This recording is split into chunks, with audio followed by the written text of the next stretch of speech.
Bueno, pues muy buenas tardes y bienvenidos a todos a esta reunión de coordinadores BEDA Kids, en la cual pues vais a participar principalmente coordinadores de la Comunidad de Madrid, porque es la reunión que teníamos prevista en nuestra agenda, pero a la que también hemos invitado a coordinadores BEDA Kids de otras autonomías. Así que todos los que os habéis unido a esta sesión, Castilla-La Mancha, región de Murcia, Extremadura, Galicia, Andalucía, Comunidad Valenciana, Canarias y otras autonomías, Aragón, Asturias, etcétera. Bueno, pues todos los que estáis conectados, también bienvenidos.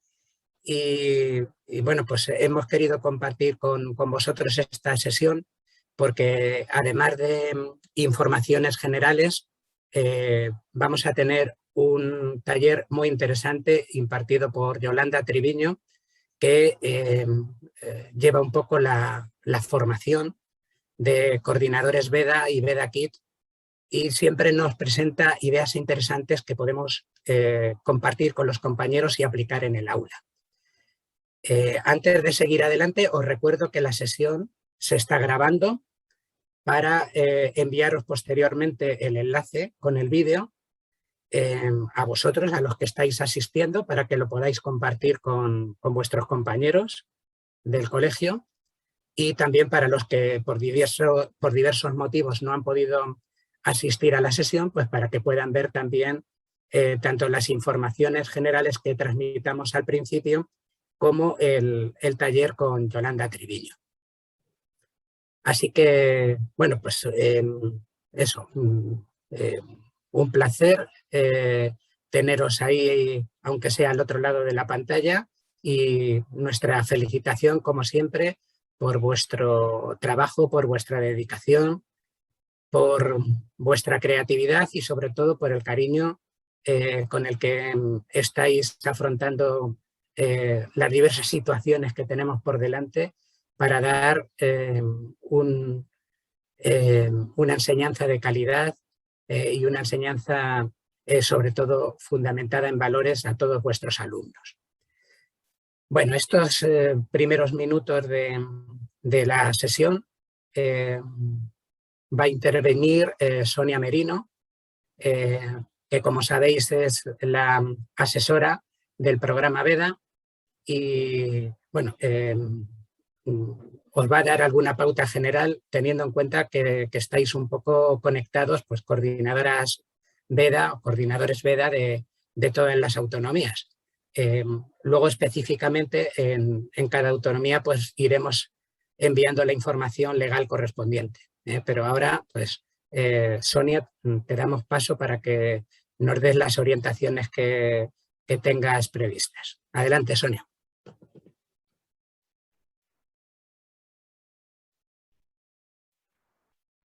Tienes que abrir micro, Sonia, no te oímos.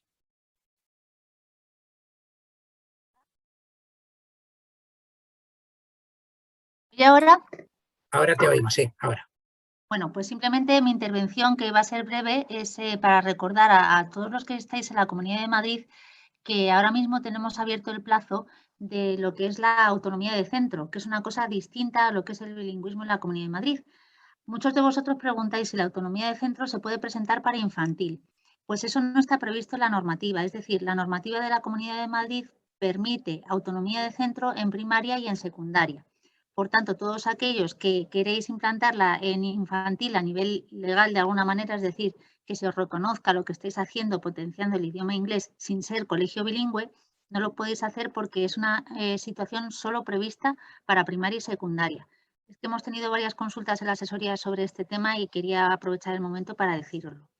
Entonces, aquellos que estáis potenciando el idioma inglés en infantil, lo que sí que podéis hacer es, siendo centros bilingües en primaria, una vez que lo sois, podéis pasar a ser centros que tienen extendido el bilingüismo en infantil, empezándolo o bien con carácter progresivo desde los 3 años al año siguiente 4 y al año siguiente 3, 4 y 5, o al revés, desde 5 años y empezando para atrás, 5, 4 y 5 y 3, 4 y 5. Y los requisitos que se tienen que cumplir son básicamente que hay que dar 3 sesiones en inglés en el primer año, que es el de 3 años, 4 sesiones en 4 años y 5 sesiones en 5 años. Tenéis que tener una sesión con el auxiliar de conversación que tengáis en el colegio, al menos una sesión, y tiene que haber 1 o 2 habilitados en función de si sois centro de 1 o 2 líneas, un centro chiquitito, o si sois un centro de 3 líneas en el que ya necesitaríais 2 habilitados. Las sesiones de 3, 4 y 5 que he comentado antes, recordaros que aquí están integradas tanto las sesiones que se imparten de inglés, de la materia de inglés, dentro del ámbito comunicativo que tenéis en infantil, como las materias que queréis impartir en inglés, que muchos de vosotros estáis usando la psicomotricidad o el conocimiento del cuerpo humano, todas esas, o las rutinas, esas cuestiones son, digamos, en inglés. Pues esas 3 sesiones que tenéis que computar, o las 4 de 4 años o las 5 en 5 años, ahí están integradas tanto las horas de inglés como las horas en inglés. Dicho esto, sabed que en 5 años, por el decreto de currículo de infantil, al menos tenéis que dar una hora y media en total, que serían 2 sesiones de clase de inglés. Es el único reconocimiento que hay a la materia de inglés como tal en el currículo. Es decir, que todo lo que hagáis en 3 o lo hagáis en 4 es por encima de lo que ya está establecido por currículo. Así que esto tenedlo en cuenta porque cuando salga la convocatoria allá por marzo, que suele salir, y veáis los requisitos para saber si los cumplís o no, muchas veces, sin que vosotros os deis cuenta, los estáis cumpliendo ya. Entonces, mirar estos parámetros que os estoy diciendo, o si tenéis alguna duda cuando salga la convocatoria, me llamáis, lo miramos conjuntamente, porque muchos de vosotros aún no lo habéis solicitado precisamente porque pensáis que no cumplís con este requisito de las 3, 4 y 5 sesiones. Así que, bueno, quería aprovechar eso, los 5 minutillos que me ha dejado Adolfo para comentaros este tema muy concreto, porque es verdad que está habiendo bastantes consultas y ya que estáis algunos de vosotros de escuelas infantiles que sabéis que a esto no os podéis acoger porque nunca vais a ser centro bilingüe al ser solamente centro de 0 a 6, esto no es aplicable a escuelas infantiles, pero como estáis muchos centros integrados, pues era el momento de poderoslo comentar. Esto de hacerlo con carácter general, hablando con el director del colegio, viendo la progresión que hay para primaria y ver si interesa o no esta extensión a infantil, que bueno, como dice Adolfo, pues es una etapa en la que estáis muy comprometida con los alumnos y que estas cuestiones las estáis trabajando muy bien. Entonces es una pena que por pensar que no cumplís con los requisitos, pues no podéis acogeros a esta autorización que da la Comunidad de Madrid. En otras comunidades autónomas, lo siento mucho, pero algo similar no lo hay, porque el bilingüismo en infantil pues está reconocido prácticamente, yo creo que la Comunidad de Madrid, salvo que me digáis alguno de vosotros que ha cambiado la normativa, en otras comunidades autónomas no lo hay. O sea, es infantil y primaria con carácter general y con cosas muy específicas, pero no tan específico como aquí en Madrid. Entonces, pues nada, si tenéis alguna duda ya sabéis que estoy a vuestra disposición, tenéis mi correo electrónico y si no, pues a través de Adolfo me podéis hacer las consultas. Muchas gracias y buena tarde. Sonia, perdona, ¿te podría hacer una pregunta? Sí. Sí, mira, en relación al tema del bilingüismo que has comentado, has dicho que son las 3 horas en 3 añitos, 4 horas en 4 años. Dentro de esas 3 horas, que nosotros, por ejemplo, estamos dando la psicomotricidad, pero aparte hemos hecho el inglés aparte, porque el inspector sí me ha dicho que tienen que ser 2 momentos diferentes, que no se puede meter en esas 3 horas la psicomotricidad y el inglés curricular, que tienen que ser las 3 horas más el inglés.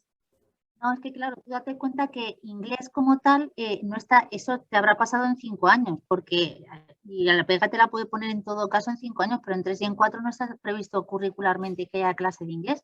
Todo lo que estáis haciendo es a mayores, está dentro del ámbito.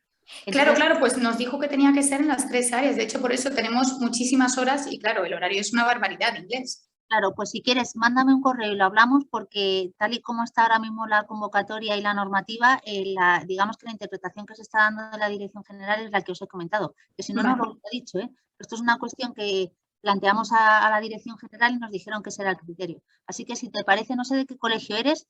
Del Colegio de Santa María del Pilar, fenomenal. Vale. Yo te mando un correo y lo hablamos. Eso es, me mandas un correo y lo hablamos. Y una cosa que ha comentado ella, que también, mira, al hilo de lo que de su participación os lo puedo decir. Se habla de sesiones, no de horas.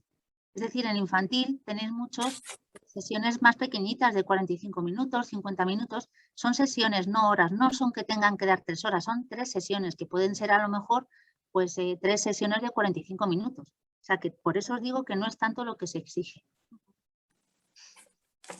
Vale, gracias. Nada. Muy bien, Sonia, pues muchas gracias. En cualquier caso, os recuerdo lo que acaba de decir Sonia sobre las consultas.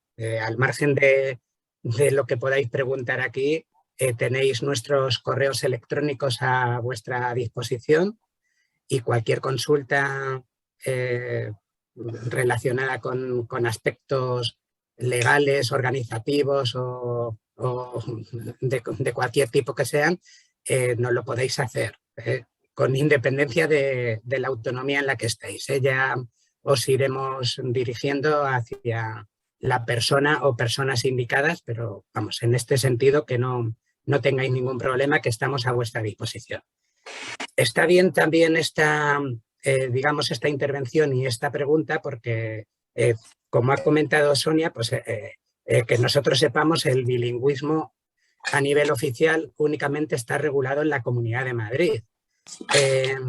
No obstante, el programa BEDA Kids, o más que el programa BEDA Kids, digamos la línea de trabajo BEDA Kids, porque BEDA Kids es una parte, digamos, del programa BEDA, nació precisamente para responder a una situación anterior a la regulación del bilingüismo en infantil.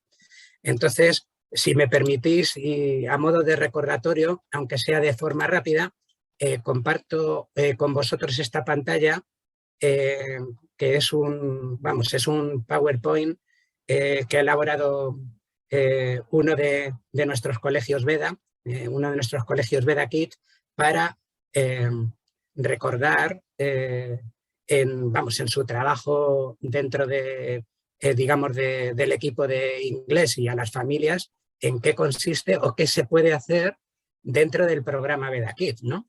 Entonces, en el programa BEDA Kids lo que tenemos que, tener en cuenta pues, son los objetivos que ya tenemos en cuenta para el programa BEDA general. Es decir, bueno, cómo podemos mejorar la enseñanza del inglés y el bilingüismo en educación infantil. Pues primero, en lo que nos vamos a centrar es en la mejora cualitativa y cuantitativa de la enseñanza del inglés. Entonces, pues todos vosotros como Centro BEDA Kids tenéis siempre que trabajar vuestro plan específico de mejora. Y en ese plan específico de mejora tenéis que recoger las estrategias para generar un ambiente bilingüe, las metodologías de trabajo que vais a utilizar, las técnicas y los recursos de motivación, la participación de las familias. En esos puntos suspensivos que vienen ahí se pueden añadir aspectos importantes como, por ejemplo, la participación de auxiliares de conversación. Digamos que a nivel normativo los auxiliares de conversación en la etapa de educación infantil solo son obligatorios en la Comunidad de Madrid, en aquellos centros que son bilingües en educación infantil. Pero la mayoría de vuestros colegios están incorporando esta figura del auxiliar de conversación desde las escuelas de infantil. De hecho, tenemos auxiliares de conversación trabajando con niños de 0 a 3 y, por supuesto, de 3 a 6. Entonces, es también una figura y un elemento muy importante para mejorar cualitativa y cuantitativamente la enseñanza del inglés. Bueno, pues, por ejemplo, dentro de las estrategias para generar un ambiente bilingüe, pues lo que tenemos que considerar es que estén todas centradas en un aprendizaje significativo y globalizado en y a través del inglés. De ahí pues las distintas ideas o las distintas iniciativas que se puedan poner en marcha. Las metodologías de trabajo siempre tienen que estar acordes con los objetivos propuestos, trabajando las 3 áreas del currículum y potenciando el desarrollo de todas las competencias. Las técnicas y recursos de motivación pues tienen que ser flexibles, dinámicas, divertidas, lúdicas. Y también es importante la implicación y la participación de las familias. En cada colegio tenéis vuestras estrategias, ahí tenéis algunas ideas, ¿no? A través de blog, páginas web, jornadas de puertas abiertas, distintos talleres que podáis organizar con ellos, en fin. Es importante que las familias se vayan implicando en la dinámica de la implantación de BEDA Kids y, por tanto, pues en todas las dinámicas de aprendizaje del inglés de los niños. El segundo aspecto importante del programa BEDA Kids sería la formación específica del profesorado. Entonces, bueno, desde el programa BEDA os facilitamos actividades formativas, recursos formativos que son importantes y que responden a todos estos planteamientos, y luego también en cada colegio podéis desarrollar distintas actividades formativas, ¿no? Ahí se recuerdan algunas de las que estamos haciendo y de las que siempre vamos pues actualizando y vamos renovando. En ese sentido, sí que os quiero recordar que dentro de la agenda de actividades formativas para este curso, pues sobre todo con Macmillan, que es la organización que nos facilita la formación metodológica, pues ya se ha celebrado un webinar en octubre y se está desarrollando en este momento también un curso que empezó el 12 de octubre y que finaliza la próxima semana. También se desarrolló a través de la plataforma Plexus, o se está desarrollando porque finaliza el 28 de noviembre, un curso de proyectos y manualidades en educación infantil. También los cursos que quedan pendientes para el tramo de enero a mayo, pues os los iremos comunicando como siempre hacemos, mediante circular, para que podáis inscribiros tanto vosotros como vuestros compañeros. Eso sí que os lo queremos recordar, porque a veces nos preguntáis, ¿esto es también para los compañeros? Pues claro, por supuesto. ¿Sí? Las actividades formativas que tenemos previstas se van a ir comunicando pues a través de cada una de vuestras autonomías. Y también, como os he dicho anteriormente, cada colegio o en cada colegio tenéis la posibilidad de solicitarnos alguna formación específica que podamos organizar a través de Fundae. Es decir, si en el colegio estáis interesados en alguna formación CLIL o en alguna formación de, pues no sé, de cualquier metodología que os parezca interesante, o de trabajo por proyectos o cualquier otra propuesta, pues nos lo podéis decir y os lo organizamos con mucho gusto. Sabéis que por lo menos en lo que queda de año, que es poquito porque ya hemos superado ya la mitad de noviembre, así que nos queda poco más de un mes de curso, pero bueno, simplemente recordaros que en este año Fundae permite las formaciones virtuales, es decir, hay más posibilidades de poneros en contacto con componentes, digamos, muy, pues eso, muy selectos, como es el caso de Yolanda Triviño, que intervendrá a continuación, porque la formación virtual facilita mucho las cosas al no necesitar de desplazamientos ni nada por parte del ponente, ¿no? Bueno, y también dentro del programa BEDA Kids tenéis la posibilidad en los colegios de hacer una evaluación del progreso de los alumnos. Como sabéis, cada curso escolar os facilitamos las pruebas BEDA Kids que permiten evaluar contenidos y destrezas con unos materiales muy sencillos y muy lúdicos que os permiten tener una valoración del progreso de vuestros alumnos y ver un poco si han alcanzado el nivel mínimo que se estima como ideal para completar la etapa de educación infantil.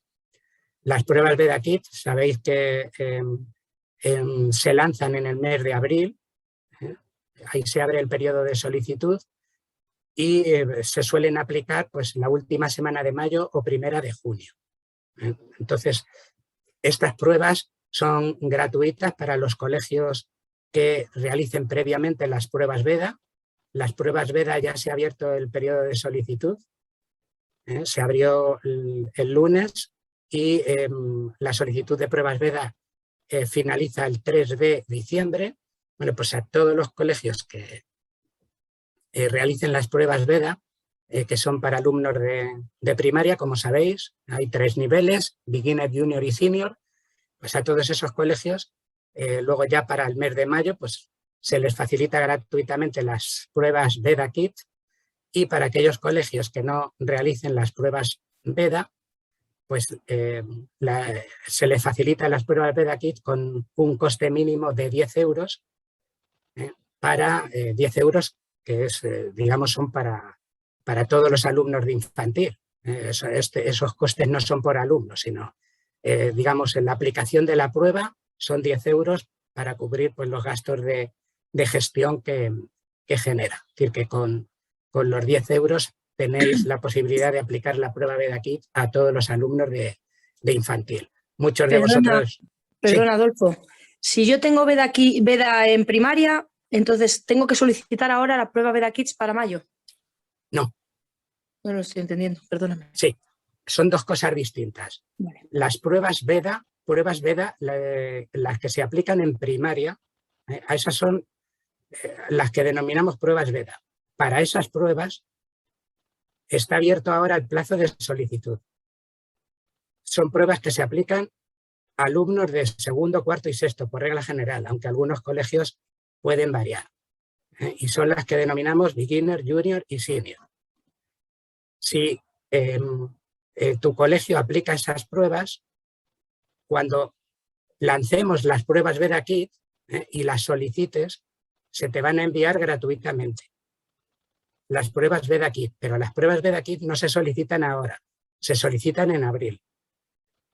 Lo que ocurre, repito, es que son gratuitas para los que apliquen las pruebas BEDA. Las pruebas BEDA, beginner, junior y senior, se aplican en el mes de febrero, porque son de preparación para exámenes de Cambridge.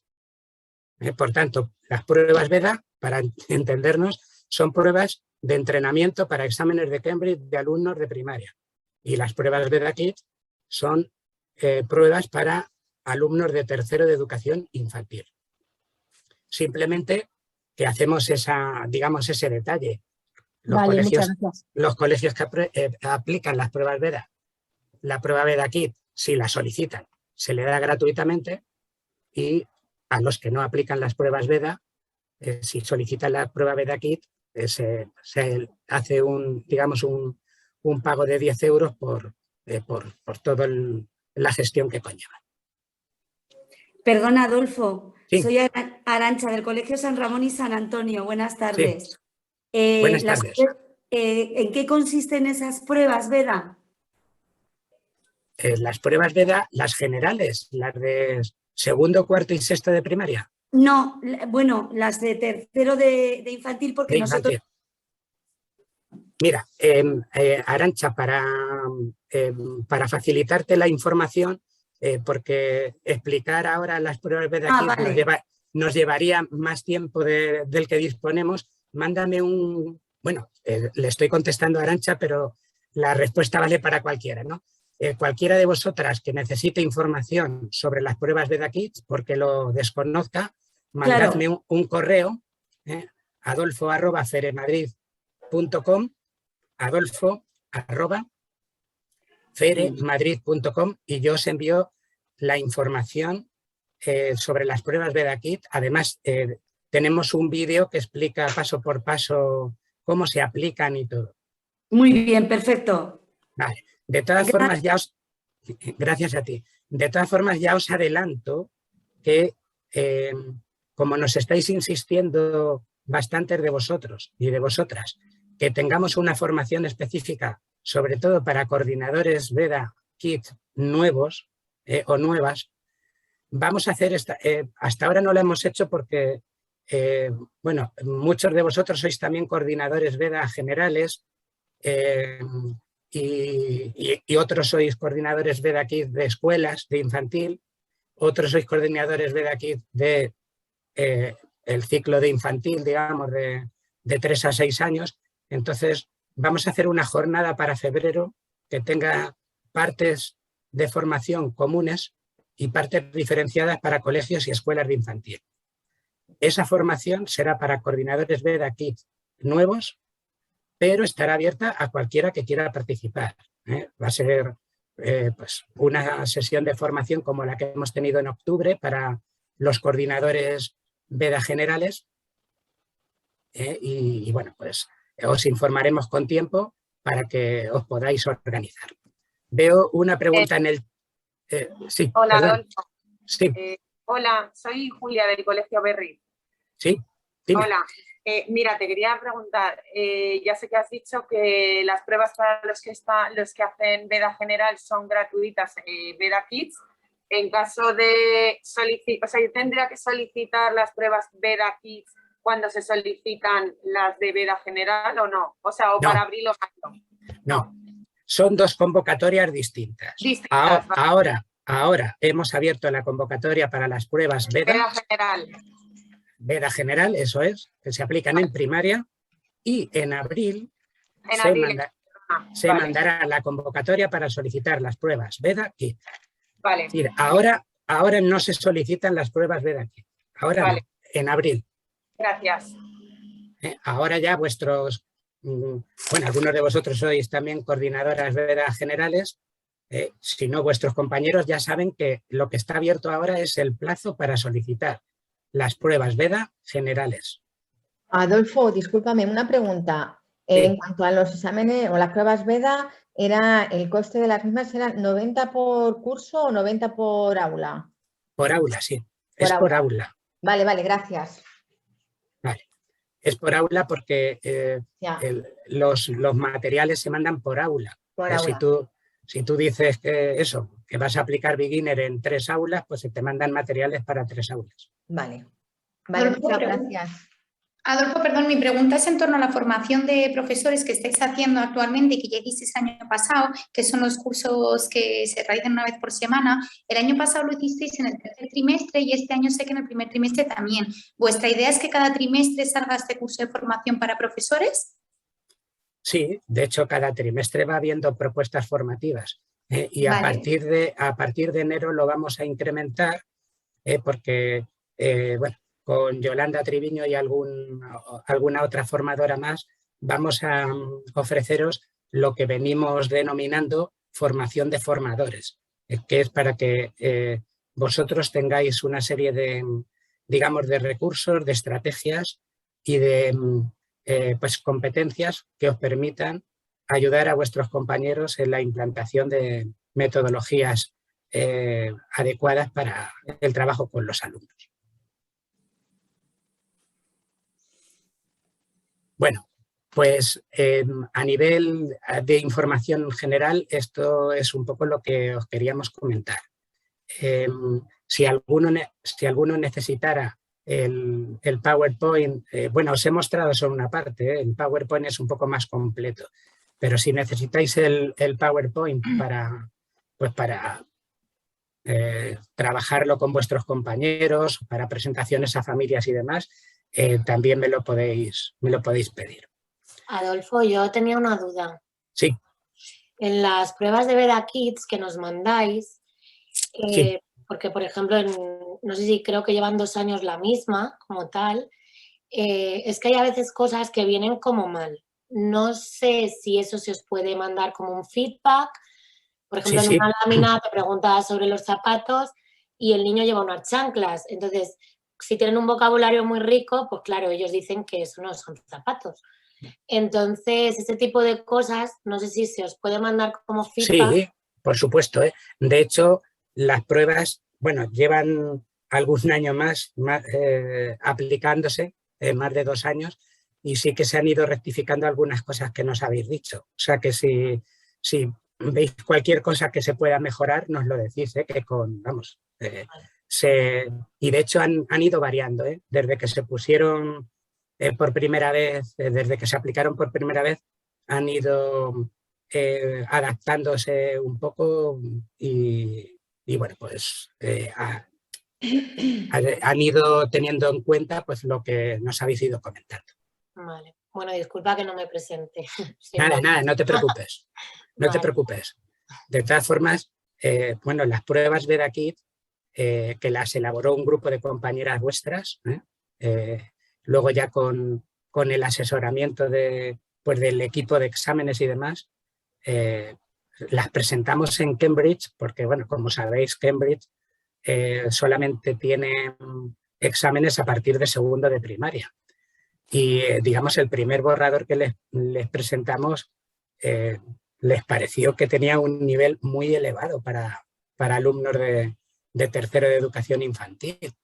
Y claro, nosotros le dijimos, bueno, este es el nivel que creemos que tienen los alumnos de nuestros colegios, pero vamos, un poco siguiendo sus indicaciones se rebajó un poco el nivel, porque decían que algunas cosas tenían ya, digamos, características de la prueba de starters. Así que, bueno, en definitiva, que cualquier sugerencia que nos hagáis la tendremos en cuenta. Hola Adolfo, buenas tardes. Soy Laura del Colegio Rafael Ibarra. Sí. Sí, mira, quería preguntar un poco en la línea de la anterior compañera. Resulta que hemos visto también alguna cosilla que nos chirría un poco en los exámenes BEDA Kids y entonces no sabíamos cómo daros ese feedback, si bien por correo o acercarnos un día por ahí y hablar con quien lleve este departamento, porque serían un par de cosillas, aparte de la baremación, pues que hay veces que un niño a lo mejor acierta 2 y ya se lleva 2 estrellas, igual que otro niño que ha acertado 8 y está ahí un poco el baremo, me lo estoy inventando ahora mismo, pero bueno, que es para comentarte un poco ese tema y luego también pues que hay veces que pone que con ayuda se les puede permitir igualmente que la pregunta esté correcta, entonces no hacen el mismo esfuerzo que el niño que no ha recibido ese apoyo. Entonces, claro, en mi cole, por ejemplo, esta prueba la llevan a cabo los auxiliares de conversación para que sea un poco más pues el acento correcto de un nativo y demás. Y sí que me lo han hecho varias veces este comentario de, es que claro, Laura, yo no sé si haciendo esta idea de apoyar que pone en el folleto de BEDA Kids de las pruebas, que se puede dar un apoyo, está correcto o es demasiado apoyo el que estoy dando y entonces luego hace que se descuelgue un poco esa baremación entre unos niños y otros. Y bueno, pues mi contestación fue que sí, que ponía que se podía dar esa ayudita y que ya lo llevaría un poco al equipo a ver qué me comentabais y bueno, y para este año encajarlo un poquito mejor. Pues nada, Laura, muchas gracias por lo que nos indicas y te digo lo mismo, es decir, tanto por correo electrónico como si fijamos una reunión, ya sea virtual o presencial, ahora es un buen momento porque, bueno, estamos, digamos, más tranquilos para ir planificando cuestiones. Luego ya todo lo que sea después de Semana Santa, pues ya sabéis que el equipo de exámenes entra en campaña y ya están, entre comillas, desaparecidos en combate. Así que todo lo que sea llegar con tiempo y con, pues eso, con tranquilidad, pues perfecto. Así que cuando os venga bien, me llamáis y quedamos o si nos pasáis indicaciones por mail, pues eso ya como queráis. Estamos abiertos a cualquiera de las opciones que mejor os vengan. Laura, ¿sí? ¿Me oyes? Sí. ¿Sí? Nada, es que yo te quería decir que eso que pone de ayudita es como la segunda pregunta, que es mucho más cerrada. Porque la primera pregunta es como muy abierta que el niño que sabe mucho te la va a responder bien, y la otra es una pregunta más cerrada en la que el niño te tiene que contestar sí o no. Entonces es esa ayudita, no es que le tengan que ayudar, no sé si al ser el nativo lo entiende o no. Es como que una pregunta es mucho más abierta, por ejemplo con un color, el niño te va a responder el color que es, y la otra es que tú le preguntas, ¿es esto? Tú le señalas, ¿es esto de color rojo? Y el niño te dice sí o no. Son esas dos vertientes, no hay más, no sé si el nativo se lía o no, es por si te puede ayudar.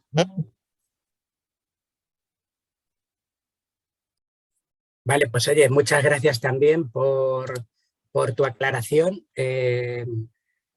Bueno, con las pruebas BEDA Kids también tenemos la ventaja de que, bueno, las autoras, como os he dicho, han sido o son, vamos, compañeras vuestras, así que se puede acudir.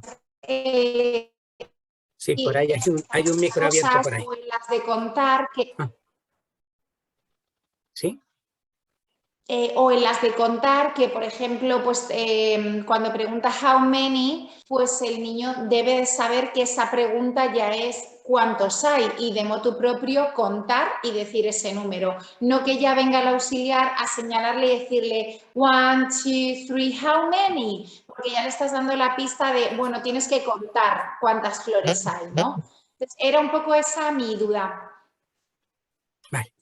Bueno, Laura, lo dicho, cualquier aportación sabéis que va a ser siempre bienvenida y además que sabemos que, pues eso, que todos los recursos que podamos poner a vuestra disposición pues se enriquecen mucho más con vuestras aportaciones y vuestras sugerencias. Así que, de todas formas, de este tema, pues hablaremos más adelante también, en próximas reuniones que tengamos de coordinadoras BEDA Kids.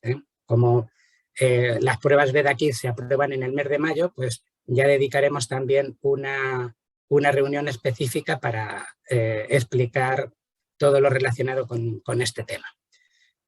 Así que si me permitís, sí que os recuerdo que cualquier pregunta que tengáis de cualquier tema relacionado con BEDA Kids nos la podéis hacer por las vías habituales, pero no quiero ya robarle más tiempo a nuestra formadora, a Yolanda Triviño, que ya conocéis de sesiones anteriores y que nos está acompañando ya desde hace varios años en facilitarnos formación, recursos, estrategias, ideas para mejorar en nuestras clases de inglés. Así que, Yolanda, te doy paso. Okay. Hello, good afternoon. How are you? I hope everybody's okay and ready for 1 hour and 15 minutes of kind of a workshop. There, I've seen that there are 102 people joining in, and it is very challenging for me to connect with you and get you involved. So just like feel free to ask me any question you may have. We're going to talk about STEM. STEM projects, everybody knows what that is, like science, technology, engineering, and mathematics. Because it's preschool, I want to introduce like the new concept of STEAM that gets the A for arts. Arts, it's everything to do with humanities or whatever, and speaking and reading. So this is what we're going to be dealing with today. As always, to encourage people's participation, I am going to send a link that you will have to open because it's a Nearpod presentation. What is a Nearpod? I don't know if you're familiar with that. Those who don't want to do it, don't have or don't feel like participating, don't have to do it because they are going to follow the presentation or the questions through the screen. So what I'm going to do is I send the link, you open it. I don't know if you're familiar with Nearpod, but Nearpod can be done with your Gmail account. So you just have to put your name or a fake name or a nickname or whatever. And I am going to do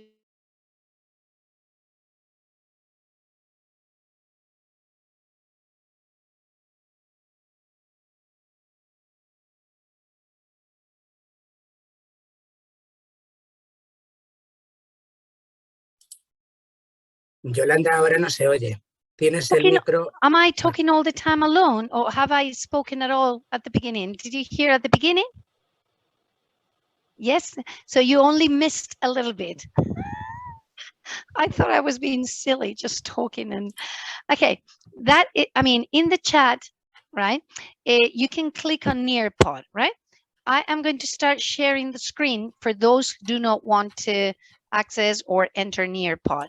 Nearpod only asks for your nickname, so you should not download anything or whatever. So you click there and you join the lesson. This is like the warm-up activity.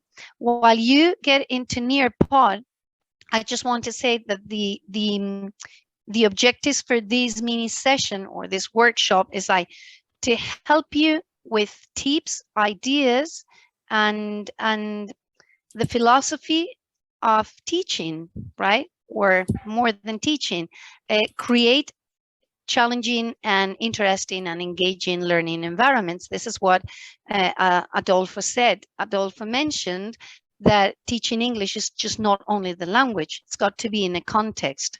And because you're preschool teachers, you're creative already. So I'm just going to give you some ideas, tips of STEAM projects. But behind everything is the thinking process of the kid, right? So I'm going to start. Yep. Sorry, Yolanda.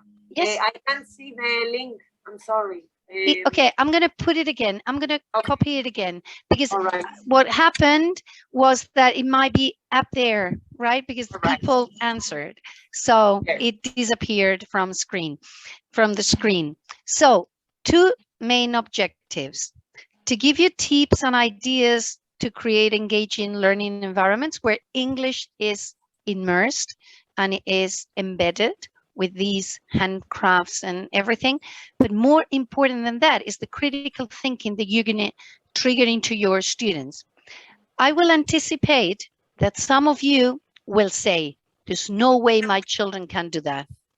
There's no way, because we have a lot of prejudice against what the children can really do. So because we are teachers, we like to have everything under control. Because we are teachers, we have to make sure that the outcome that the kid produces is perfect or is very well, and you correct, and you're that. So if I manage to get the 3rd objective, which is dismantle those prejudice that you may have in class, that it's not you, it's the kid, what he can do, the way he thinks, how you see what the kid thinks, right? So 3 objectives. I'm going to share my screen now. And okay, where am I? Okay, this is it. All right. Okay, this is my presentation. And oh, sorry. This is my presentation. I need to have it there, but also my Nearpod. Wait. Nearpod. So I am going to start it, right?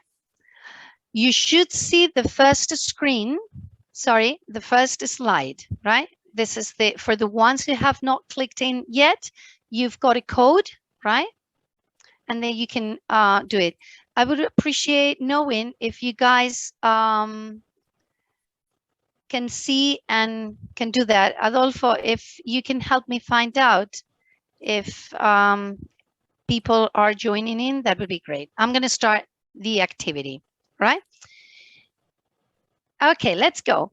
The only thing you have to do is write only 3 words that express what you know about STEAM, right?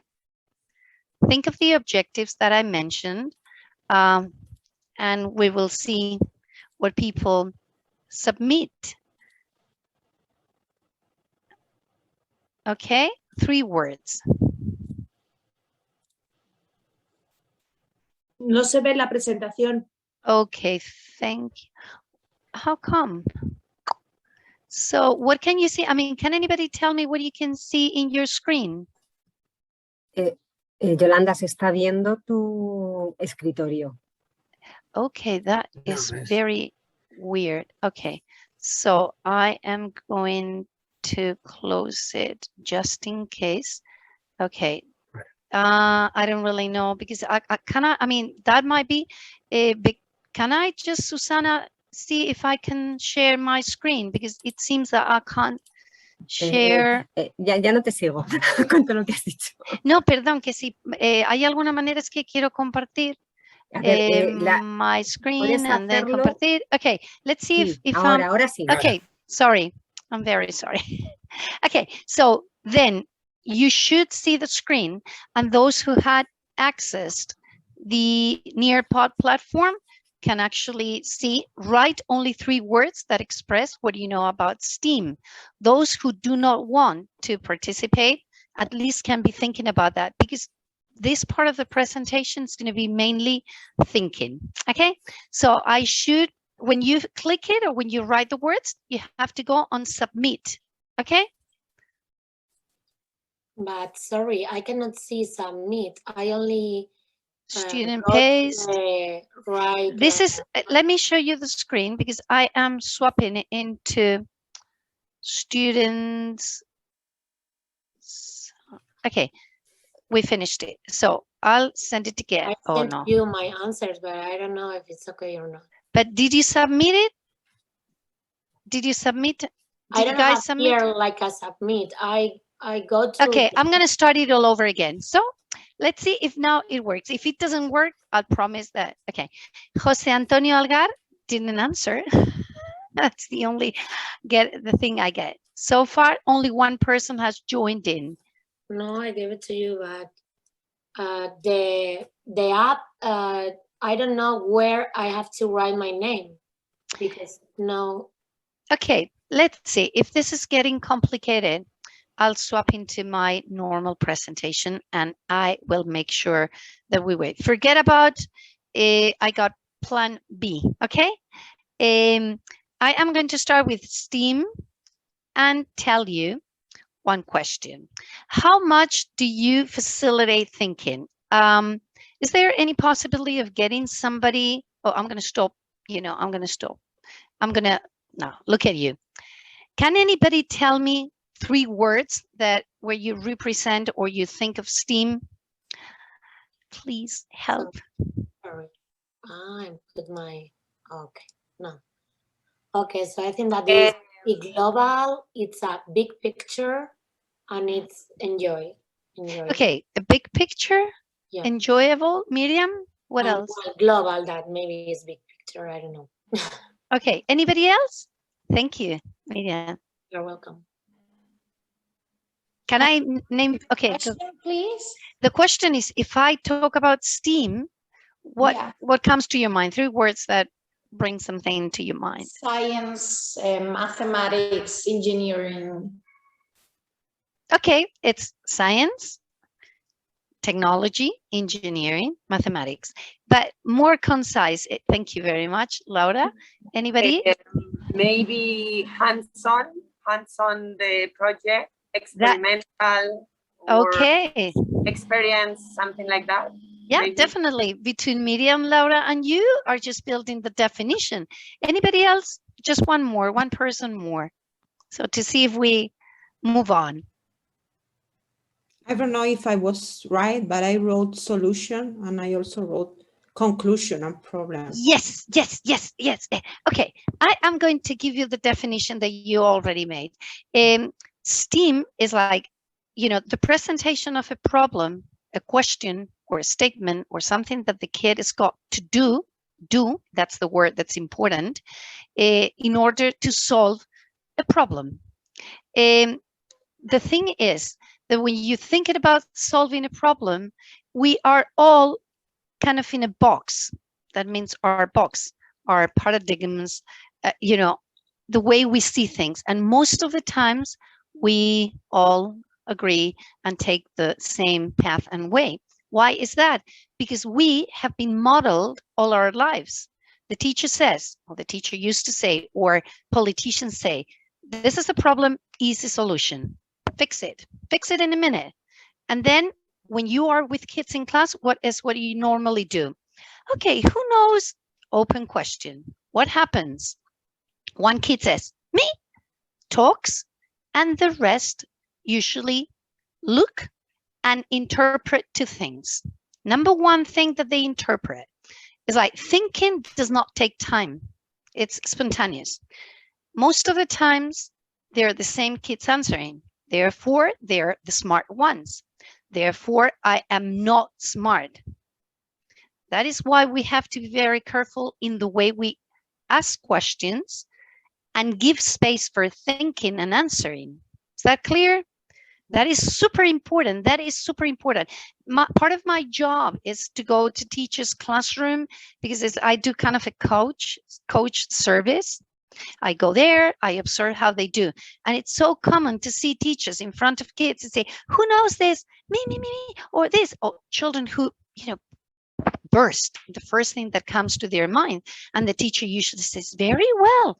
Very well to whom? To the one who answered, the rest of them that are listening. So this is what we're going to work on today. See how we present questions. When I say questions, it's not all the questions.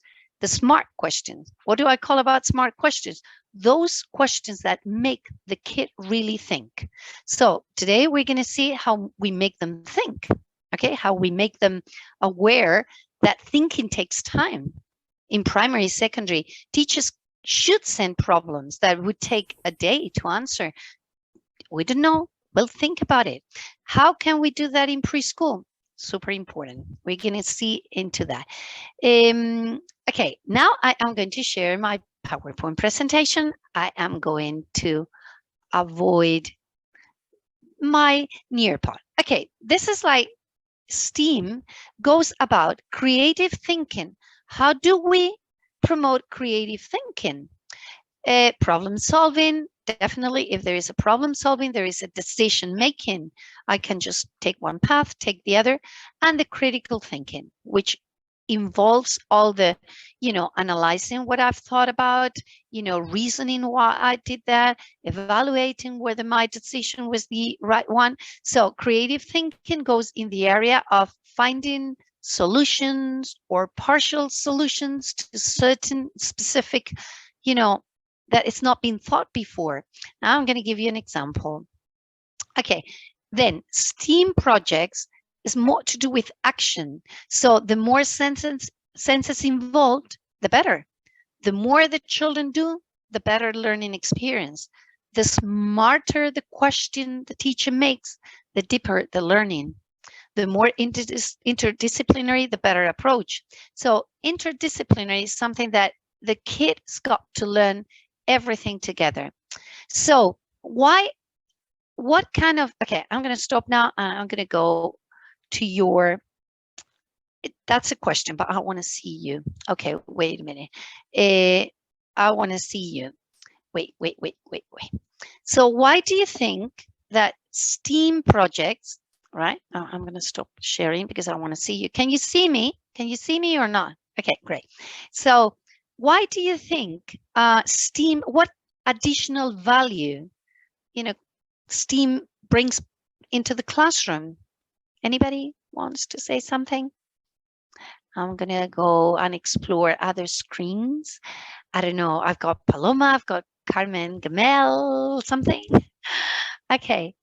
I've got F. Caldeiro. I've got Cecilia. So whoever, just let me know what brings about, what value.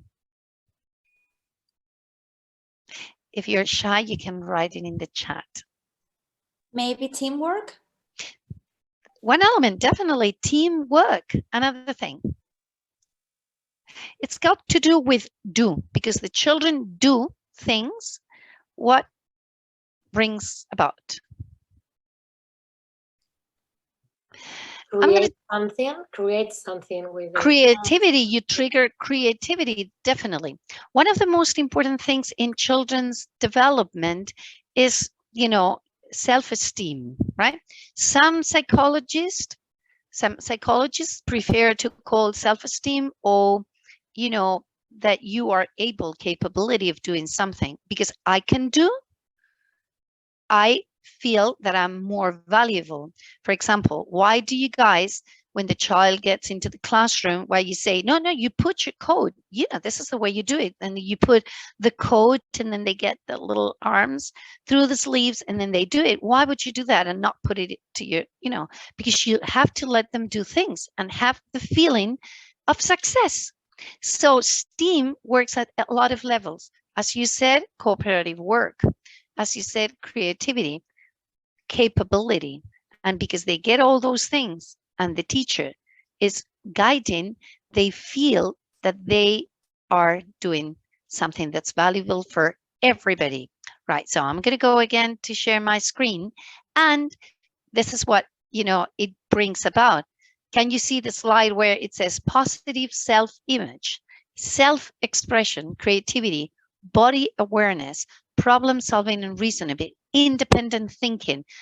What you said about like cooperative work definitely is essential. So it's got like social skills, right?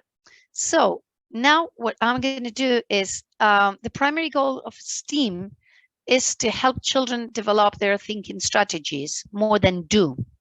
If I say that develop critical thinking strategies, that means that what is important is the thinking, not the outcome. That is very common in preschool, that teachers appreciate the process more than the outcome. But year after year, you see teachers in primary and secondary that they assess the outcome as the only piece of evidence of the child's development. In preschool, thank God, you're still, in the process of appreciating the process. So critical thinking is open-ended. It's open and, ended, complex, and can have multiple responses. So there's not a yes, no, true, false, good, bad. So it's getting children to think independently and think outside of the box. So I'm going to give you now, everybody's super attentive.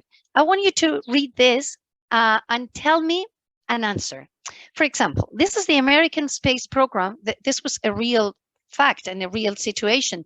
Needed to develop a pen that could write in the weightless environment of space. So when the astronauts went to space, they say, how are they going to write? Pens needed, you can't write if there's not gravity, because the ink won't weight. And then if it weights, you can write. If it doesn't weigh, you cannot write. So normal pens of the day relied on atmospheric pressure, which was, what they did to operate. What did they do? I'm going to stop, sharing my screen because I want to see your answers. Can you write what the American people did, the American technicians and astronauts did, or what, answered, or what solution they gave to that problem? What? Use a pencil. They didn't do that. Russians did that. And this is the funny part of the story, that you should have been hired you should have been hired, because what they did, it's just like NASA spent millions of dollars to develop a pressurized pen to solve this difficult problem. What did Russians do? And now they used a pencil. So if they had hired you, it would have been a different situation. Well, this is the basic thing of STEAM. For example, I've got a friend who's an architect, and then he submitted like a project to China. They had like this kind of open contest to see if they could build a whole, neighborhood in China, in Shanghai. And they won it. You know why they won? Because they were the only ones presenting like a whole neighborhood development, because they knew that it was a communist country. They could get rid of whatever had been built before. The rest of the contestants submitted things that integrated what it was already there. So my friend won this competition or contest because he knew it's a communist country. They can, threw everything away. Therefore, they were the only ones thinking out of the box. So what I'm saying is like part of the STEAM that you're leaving right now is like, Do I have the same ideas as the others? This is what we're going to see now. Well, ideas for inquiry-based learning. If you don't have a lot of ideas, these questions may help. What will the student learn? What will he create, or what he's likely to create? What will he solve? You know, how can I, as a teacher, make an impact in the students' learning? What are my students' interests? What do they love? But you can turn these questions into what will they, right? Because if you're not passionate, if you don't like it, or if you don't believe in it, it's not going to work, right? So I'm going to give you some examples of toddlers, and then I'll move into 4 and 5 years old, right? What I say is, like, the first part of these kind of mini workshops being motivating you to believe that STEAM is something valuable in your classroom. Now I'm going to go with super specific examples, right? Now, if I got these toys, that would be for 2 or 3 years old. What kind of question you think that you can ask the students to turn this game into STEAM, right? So I let you think about a second. You can write it in the chat, or you can talk to me, right? Any ideas? I am going to stop sharing for a second. Have you seen what it is about? It's a little toy, and it's got dolls, and each doll's got, you know, a dress, and there's like a kind of spin board where, you know, what you got that material. How would you turn that into? Anybody wants to write something and help me make this more dynamic? Any question? But I cannot understand you. What do you want? Okay, what I'm saying is that you have that material, which is like a house, dolls, and the spin board where, you know, it's if you spin it, it shows the doll that's supposed to be doing whatever. Is there any idea on how you would use that material to solve a problem and ask a question? How would your start question, or how would you present it to the students? So it's a STEAM project. This is for 1 to 3 year old kids. So that means that you need to create an activity with this toy, but for example, a position inside, outside. Pull the spinner, and you say the toy which is the same like the spinner, put inside or put outside next to, for example. Yeah, it's a very good, you know, option. It's like, for, you know, you turn it, when you turn it as a problem, you say, how can we get the person whose turn is, how can we get him going inside the house? And some kids, I'm going to go to the, you know, to present it again. Sorry. Okay, can you see it now? Yes, right. So you can just put in questions. How do you think they can get into the house? And some children would go through the pink house. Others may lift the roof. Others would use the great. So the important thing is you know, going through the roof, could we do that? If we had, you know, in our house, is it easy? And then they would just say, no, yes. And they say, do you think he needs, what do they need to go through the roof or the loft? So the important thing about this is the type of questions you make to make them solve problems, because children at that age are super imaginative. So obviously 2 years old think that they can go step straight away in the roof, but that is your question. So that's nice, we can get in the house through the roof, but if it were roof, it may be very high. What can we do? And if you get additional material, they will definitely find the ladders, or they would find stones to put, you know, one after the other, and you make them do it. So is the example, you know, okay for you, what you've seen? So I'm going to go through another example, but through all these examples, don't look into just the activity. Look in the type of questions, or look into the type of questions that you can ask your students to trigger their thinking and making them aware of, you know, farther and beyond thinking, right? So this is another one.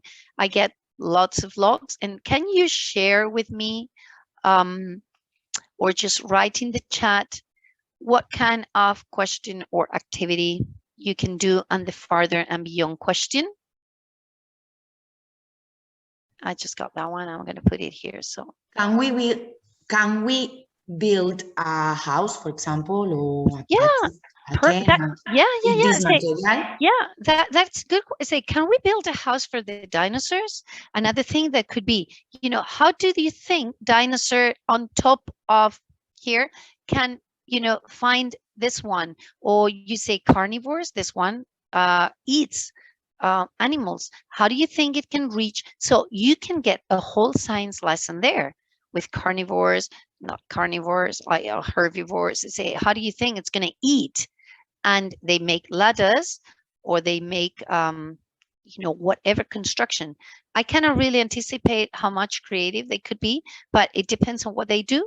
Your question, for example, how do you? I just thought they can talk with their partner. Oh, that could be, I mean, somebody is written in the chat, for example, if you can say you can talk, and then, you know, animals definitely can talk and that, but we can separate them by sizes. The thing is that you don't, I mean, you give them a problem. If you say separate them in sizes, is what, you know, why would they be separated? Put them together. This is how you turn. Listen to this. This is interesting. Somebody wrote in the chat, we can separate them by sizes. If you say separate them by sizes, you are giving them a direct instruction. There's not any, you know, problem solving there. But if you tell them right now, all the dinosaurs are together, and you know that this is a carnivore, this is a herbivore, this would eat, they would fight. How can we do it? How would you help them? That is the question. Help them. Help them. But another one says, how can we classify them? But where is the problem? Why do we have to classify them? I don't know if I am being very picky, but this whole workshop is based on thinking and helping the students think. So if we say how we can classify them, say, why would we have to classify things? Why would they need to be classified? I don't care. I can classify them according to whatever I want. They can be together because they are all dinosaurs. I can classify them in herbivores or carnivores. I can classify them depending on whether I like them or not. That is perfect. You give them the question, but the further question is, why did you put them like this? That is the thinking. Okay. Yes. Which way is the one that it goes up there going to say? Which way is the best for one up there? Yes, that's another way. Say, how can I get faster to the top? Or how can I get easily? Don't you see that they got very tiny little hands? You see? And it got little hands and it has strong legs. Then do you think can climb? Or what can we do for this one that cannot climb? You see what I'm saying? And that is the problem. That was a very interesting, you know, presentation of a problem. Is this one's got tiny hands, this guy has got a long tail. How are they going to go? So at the end of the day, the situation with a 2- and 3-year-old teacher, or 1 even 2- 3-year-old teacher sitting with the students, holding pieces and asking them questions. Oh, shall we do this? Or shall we do that? Or do you think that you understand what I'm saying?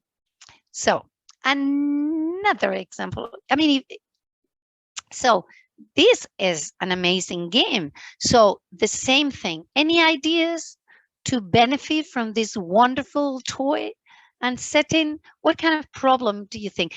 What I want you guys to do is to start, you know, getting your mind off and away from what you've learned as teachers on things that they should do or be. Now think of different things. As I'm playing with my kids, how can I teach them something? How can I make them think? How can I, whatever. So I'm just going to get the chat to see. Sorry, I can't speak because I have not a voice. I'm sorry. It's living free early, leaving free, but your questions, somebody wrote in the chat, I understand it's about leaving children free as, with a certain setting or display of materials. That is true, but you are essential. You are essential because you are the one, teachers are the ones who put the eyes of the kid on something. Any ideas? You get so many things here. That is a very good one. How can we help the farmer do what? Do what? Do what? How can we help the farmer? What? More specific. Get the, it could be get the animal. How can the farmer feed the animals, for example, or take care of them? Or yeah, that is a good thing here. I mean, that's fantastic. There's only storing the farm. What can we do? That is very good. That is very good. And then, there's so many questions that you can ask. That it is asking the kid to help you. For example, they say, do you think that just like the I don't know, the goat should be somewhere else? Or how can we get either milk, eggs? But, they are running around. It's very difficult to pick a hen, or the rabbits are very shy. Do you think if it's there, we can play, or we can, you understand what I'm saying? The well is very important. Say, I can get water from a well. How can I do that? So anyway, there are so many things. I'm just going to go. This is it. Another way is like outdoors. I don't know if you can get a lot of outdoor activities, but this kid is only doing, the same activity. He had, sorry, it's not there, but he had the toys, and then say, you got the toys or the animals, and then say, how can we preserve our sheep being eaten by the wolf that's somewhere around? And you just display the materials, and the kid is doing a fence. But oh, sorry, somebody is, with the microphone on. Can you put them off? Because there's a background noise. Okay, thank you. So you can ask them further questions. Okay, this is another activity that you can have the toys, and then you can make, or you can buy, doesn't matter, like a board for directions, right? Let's get my kangaroo and wants to go to the other kangaroo. And then this is an activity that's like going from the 3D shape into the 2-dimensional shape, right? So they say, how can it go? Most children would get the kangaroo would jump over all the trees. And then you say, oh my God, it's jumping over the trees. Oh, that could be. How high can a kangaroo jump? Definitely. We're going to look it up. How can it, come on, go jump. And then, oh, you're a boy, you can jump this high. And then kangaroos can jump over trees. Let's see. Oh, wouldn't it be better to go somewhere else or use a different path? Okay, so that is the idea of asking questions. With the story of the with any story that you can build any idea for STEAM, right? Say, okay, after you tell the story, they say, before, the wolf starts blowing and blowing to destroy the house, that you can just go straight away without, well, they may know the story, but if they don't know the story, say, do you, how would you build a house? Which one do you think it's better? And then you can ask them to, blow, blow, blow, but say, well, but now they all live together. How can they do to live in different houses? If, and then maybe they think, if you give them construction pieces, they may put an attachment, or they may put a detached house. They say, oh, because a detached house, why is a detached house better than semi-detached? I don't know. I am going to look at you now. Okay, am I going okay? Just show me your thumbs if you're okay so far. Now I'm going to go into, little older kids. Is there any question so far? Yeah, Yolanda, I have a question. Go. How, because they are maybe 3 years, 4, how can we get to, because in Spanish it's so easy to do that. In English, I think that the language is going to be very, Can I tell you, okay, do you remember that I told you that I had to get rid of certain prejudice? Yeah. I am going to tell you what happens. Children, doesn't matter, I mean, don't matter the language you speak to them, as long as you get a good, you know, visual or kinesthetic support. They don't care. They don't listen. They don't listen to the words. Well, it's not true. Well, they hear the words. They hear the words, but they do not listen. The only thing you have to do is let them talk in Spanish and rephrase what they are saying. For example, look at me, right? I don't know what I can get. I'm in school. Okay, let's say, and I say, look at this. This is a bottle of water. It's got water inside. Okay, I open it. I am going to drink it, and I play out a little bit that I spilled the water. Oh my God, what can I do? What can I do? They don't care what you say. And then they say, well, use a glass. That is a STEM project. So it's just ridiculous. But this is it. You can play out. You need just an object. And I can tell you that that's for sure. I got a niece in England, and I was with my husband. My husband speaks Spanish, right? So we were talking in Spanish. She was talking in English, definitely. And that was the time that I was very mean. I smoked. So I told her, say, can you, in Spanish, to say, ¿me pasas el cenicero? And she couldn't speak Spanish, but she passed me the ashtray. They don't hear, they don't listen, they hear. What happens if you are teaching English? The first thing that you have to do is take away all those prejudice against the language. They understand as long as you are well supported by images or kinesthetic things.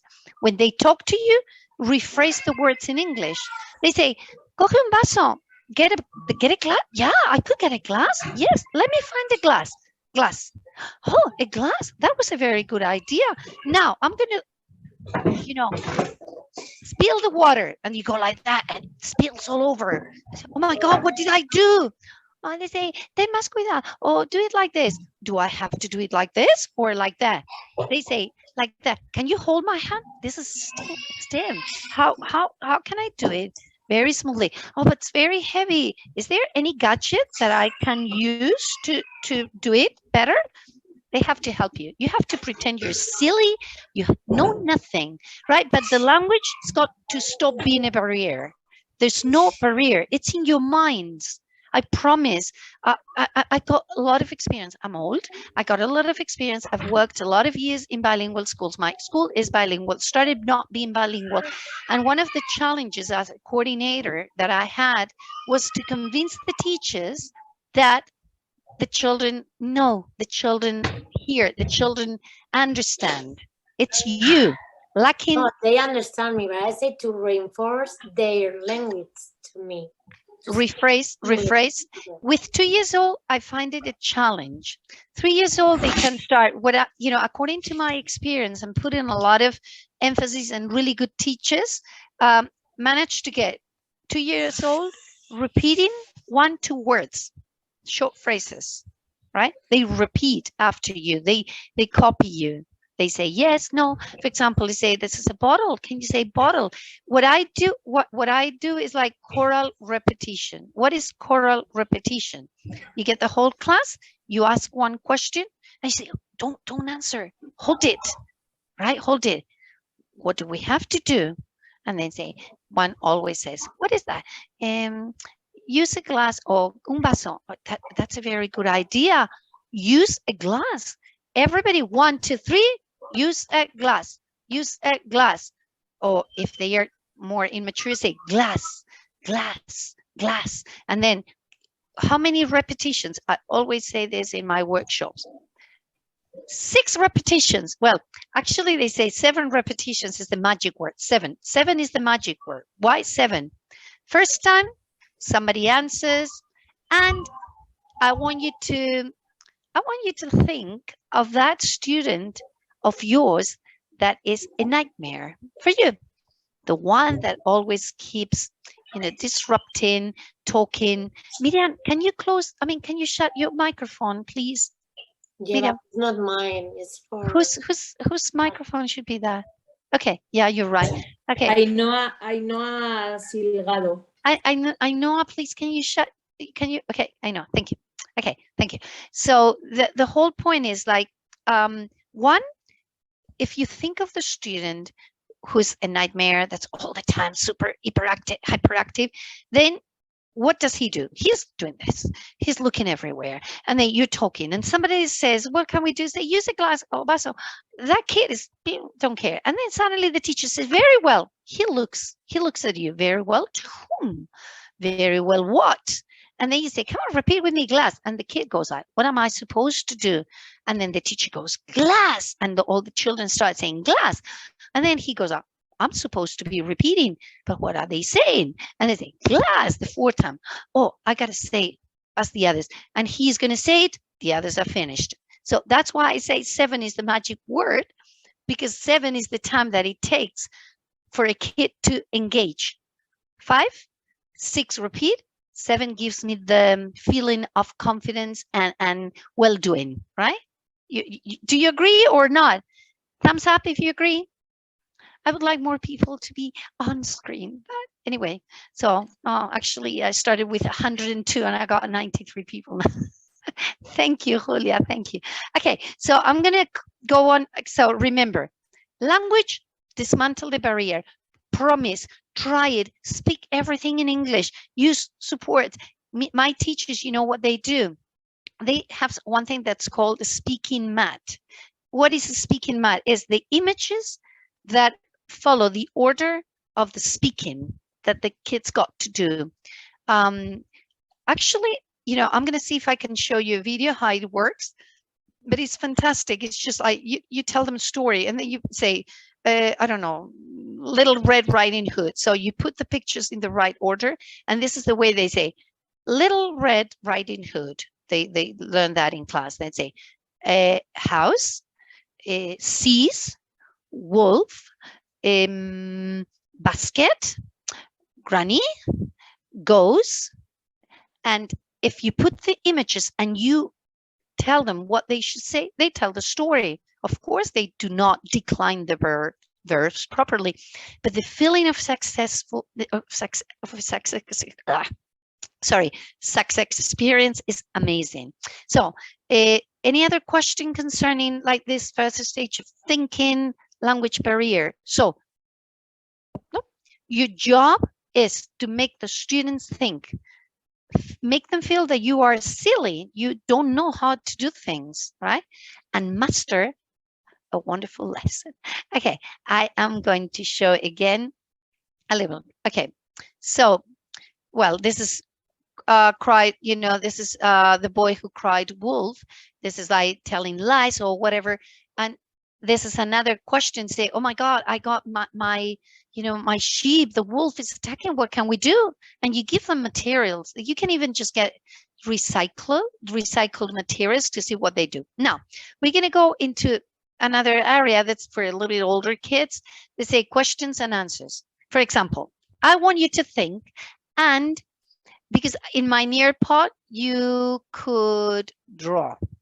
Because my Nearpod is rubbish and somehow you cannot connect, I want you to visualize what you would do to do this. How can I make a ball go down a ramp and end in a bucket? Because I've got apple trees and it's very complicated for me to go, I don't know. And I want the ball, or any ideas? No. Okay, let's see what you guys feel like. Push the ball. You can push the ball, but it's got to, oh yeah, you can push the ball from up above. Any other ideas? But you want it to end in a certain bucket. So if you push the ball, you know, it relies a lot onto your accuracy. Put something around the stick that the ball can fall down, for example. That is a very good idea. Put like edges, right? Edges like or edges, rims. yes. Yeah. More ideas? Take the ball and play basketball. Okay, that is another idea. Are they correct, incorrect? Everything works. What I have to do from you is like, if you think basket, you say, oh, but what do we need for basket? You know, you need basket, and it's up there. Very difficult. It doesn't matter the conversation you get. I'm going to show you what kids did, some kids did. This is what, you know, this is a 2-year-old kid, and the teacher helped stick it, but say, where would you like to put it? And then the only materials that were there is like the rump, the eggs, and then there was a basket at the end. And then the girl just put it the path she wanted. And what happened is sometimes it did not end in a bucket. It ended up somewhere else, and say, can we do anything to get the ball in the bucket? And then the little girl would move certain pieces. You understand? This is the thing.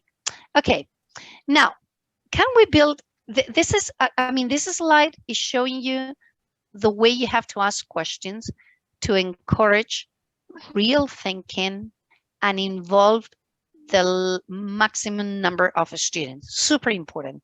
Do you remember when I mentioned that you get open questions? Only 2-3 students answer. What about the others? And most of the times your eyes go on to those students, not the ones who really need you, that are, you know, either silent, messing around, or being, you know, I don't know, just like in their own world. So if you say, can we build a catapult? Or you want to build a catapult? And say, yes, no question. So you say, stop it. Can we build a catapult with what we got here? And then they say, yes, no. Okay, show me your yes finger. Show me your no finger. There's like yes finger, no finger. For example, yeah, okay. The following one, shall we build it? This is for children who cannot really speak. Shall we build it with plasticine, water, or wood? This is a multiple choice, oral multiple choice. And then you say, water, raise your hand or say one if it's water. Wood, plasticine, but you just hold it, right? Say, what is better, water, wood, or plasticine? How can we do that? And then you say, hold it. And if you think that's plasticine, raise your hand or show me the plasticine, or show me your yes thumb, no thumb, right? How far will a stone get with your catapult? Well, show me how far you get it. Come on, all of you stand up and jump to show me how far your catapult will throw the stone. Okay, I'm going to go back to you and I want to see you again. Do you understand what we are doing here? I am involving the most number of students, and I say my yes thumb, my no thumb, my number 1 option, number 2 option, number 3. Do they know numbers? It doesn't matter. But water is this, plasticine is this, and wood is this. What are you doing here? Facilitating. If they don't know or very young, they say my catapult. Any questions about these? Or this is a way to involve them, right? Now, what did they build? The teacher just found certain things, and one of the students got the pumpkin. Definitely the teacher helps them type things, right? So, but the student did it. So then they tried it. What happened here? It couldn't make them, I mean, it couldn't, yeah. So it needed, it did, how can I say, the lever, right? Didn't have enough space. So the student couldn't throw the catapult. So what are we doing here wrong? What's going on? So they had to move the spoon a little bit farther so they could press it. You see what I'm saying? So after this experience, they found out that a pumpkin wasn't the best option. So they found another type of support, right? But it's right or it's wrong? No, it's just like it allows you to see the kids thinking, right? So another one, ideas. What can you see? How many pieces can we put on each end of a balance to keep it steady and even, right? This is a very guided kind of closed question.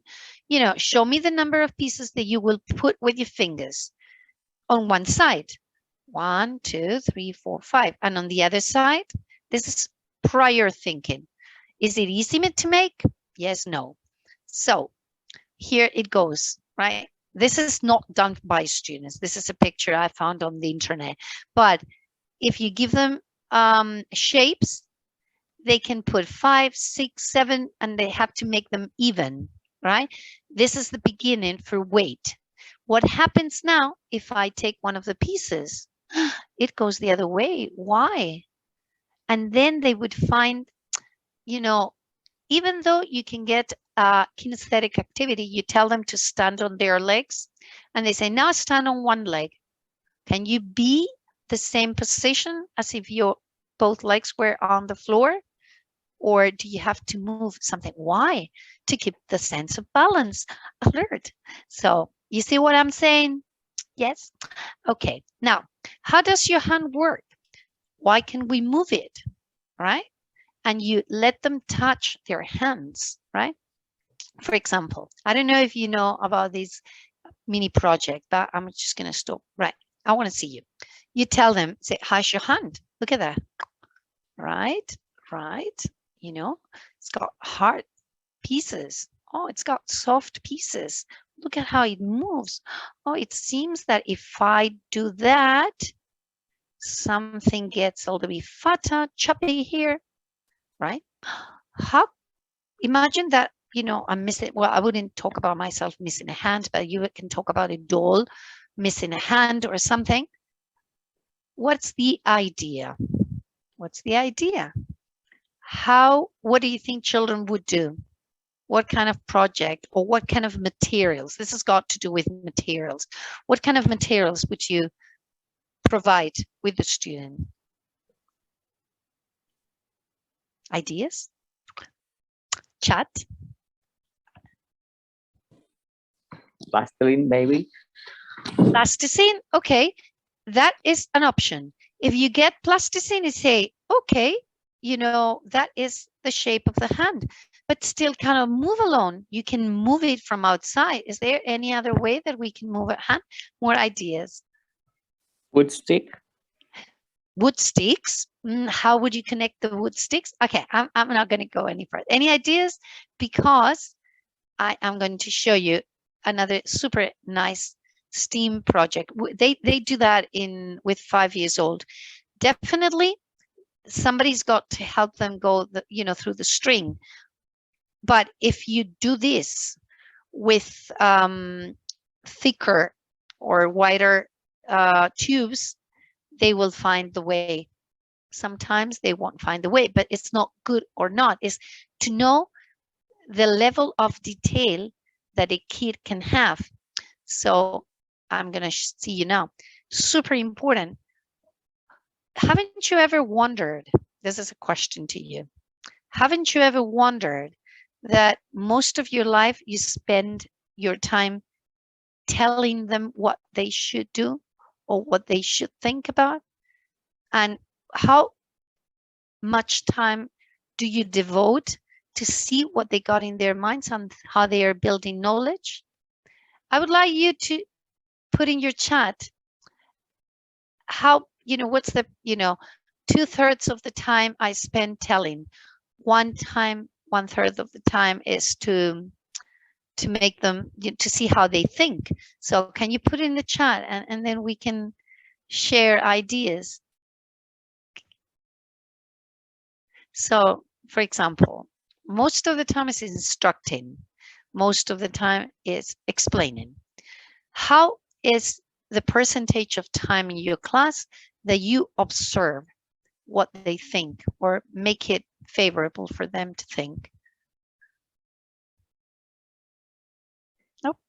Like when I ask them about how they feel, they know a lot of words about to tell me how do they feel, and they think about how do they feel and then tell me. Okay, you're talking about feelings. Every teacher in preschool super concerned about feelings. What about the times when you see their thinking? That goes into one thing that's called visible thinking. They're like routines. Are you familiar with routines, visible thinking routines? Those are super good. Okay, anyway, I'm going to see questions. A bridge that stands on pillars, right? A bridge is built over a river. Altogether should answer. How can we build a bridge that holds a lot of weight? This is a very common STEAM project, right? So some teachers here gave them candy or like sweets and toothpicks and lollipop, you know, lollipops, right? So they built of this. And is that right or is that incorrect? Just have to put weight on it and say which one holds more weight. How do you feel that's going on, right? I'm going to go on to another idea. How can we collect apples from a tree without climbing up on the tree? Some people, you can ask them to draw the answer, and some students did this. That I put these picture because it was funny. Let's say, oh, how would you do that? That was the conversation with the kid. And he said, okay, I'm going to make like a tunnel for the apples. Oh, that's very smart. How would you make the tunnel? Okay, like this. He did the tunnel. He put the bucket. And I asked him to say, how do the apples end in the bucket? He said, I'll shake the tree. Just move the tree or kick the tree. Well, the apple falls there. And then he realized that the path wasn't the correct one. Should be a wider like a collector, I would say, right? Like a colander.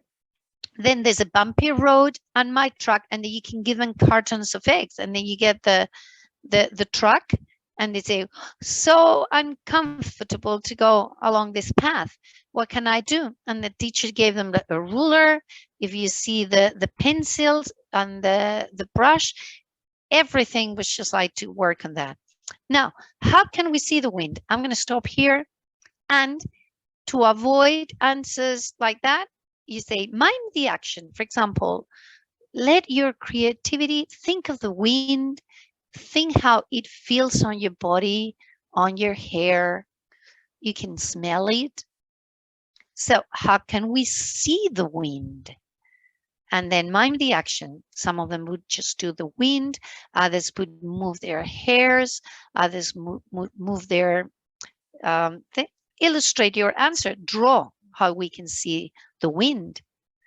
And maybe you have to build and say, for example, this is the hair. This is the cloth. This a piece of cloth. This is a veil. Pick any of these objects and tell me how you see the wind. You know what they did? They did this. There was a veil, two toilet paper rods, and a stick and the veil. And that was very smart. Not many kids would do that, right? So far, are you okay? Yolanda, I have a question. Mm-hmm. Yeah. When you make this STEAM project, yes. Okay, you present a problem for them, and always it's good to, so it ends up with something, installation or project or something, always. If it's a project, yes, it should drawing, because sometimes it's very difficult. You don't have time to pick up, things. So it may up with a drawing, illustrating what they want to represent, right? Okay. But a real project is like science. What's the science in there? The wind. The wind is the air moving. Mathematics, how the proportion. In mathematics, you can ask so many questions. Do you remember that I say, how do you get the apples? This is the direction that the tubes were placed, right? And you say, well, if the apple falls, let's see how it falls. Falls here, it doesn't fall here. That is proportion, that is direction. Oh, you put it here. But if you move it, the apple may go like this. One direction, one another direction. Where does it fall? That is pure mathematics. Mathematics in STEAM or STEM projects is essential. And then, it's very narrow. All these prepositions, all these sizes, colors, whatever is mathematics. So That is the farther thinking. So you can integrate mathematics so easily. Right now in my school, we get an inspection on Tuesday because we're going to become a sustainable center.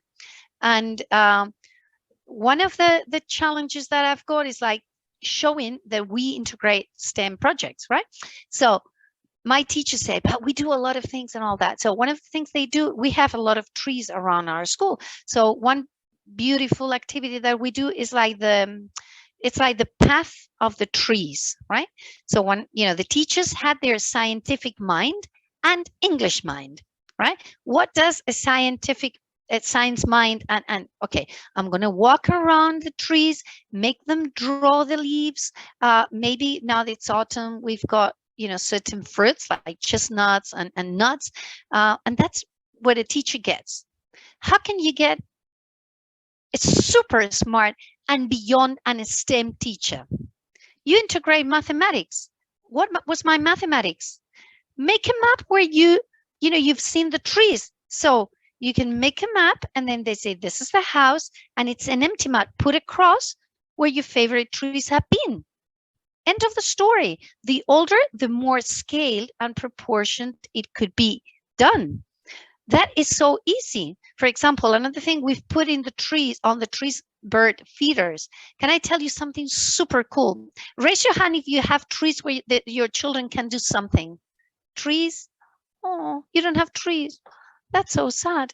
Anyway, so pine cones, but you can tell them to do it outside. Anyway, pine, or maybe in the playground, it doesn't matter. Birds will come. Pines, you get them into fat, like this kind of cooking fat, the fat that's just very greasy, but sticky. It's called like fat. It's like, you know, animal fat. And you make the pine like a kind of a paste around the pine. And then you grate it with bird food. And you get the pine cone that is hanging with a string. That is another STEM project. You can tell the students, oh, this is so sad. Birds in the winter cannot find so much food as in the spring. What can we do for the birds? And say, feed them. How can we feed them? Some students would say, I'm going to bring breadcrumbs. Others would say, I don't know, but it's got to be something that does not depend all the time on us, because I just have to feed them every day. I get tired. How can we do? Oh, put a bowl. That could do, but then children in playground would kick the bowl, and you know, it could be all scattered around. What can we do? Somebody would say, put it up. Where up? Oh, we make it. Okay. And then they say, how can we feed them? And then the because this happened actually to me. So we started like that, adults. My technology teacher, I'm making bird feeders, and he prepared this kind of sewing wood and prepare this kind of thing that would be hanging out, and you put the bird food over there, but they fell all the time. How can we make it sticky? Oh, we can put some fat on it, or some plasticine, or some whatever. Yeah, but that's not so natural. What is natural in the trees that we can use? It's got a lot of pine cones, right?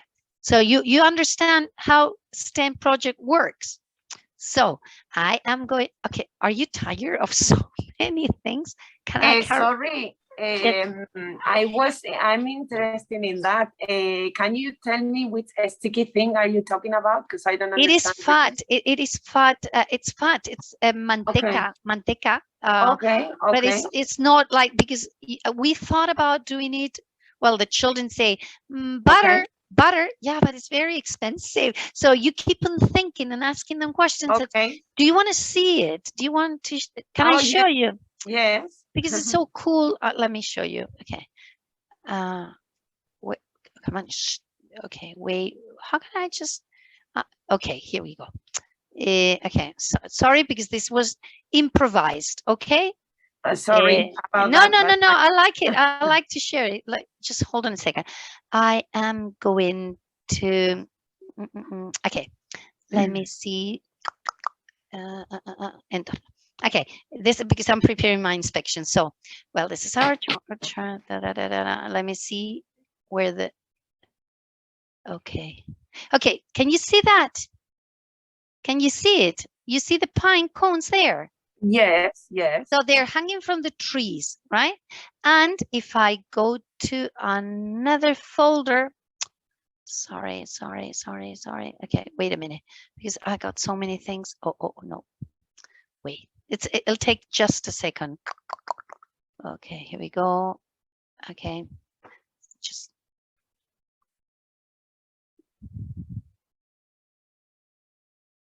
Okay, where's the tray?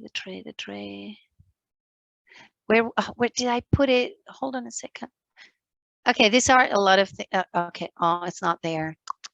I haven't been able to upload it yet. Okay, could it be this one?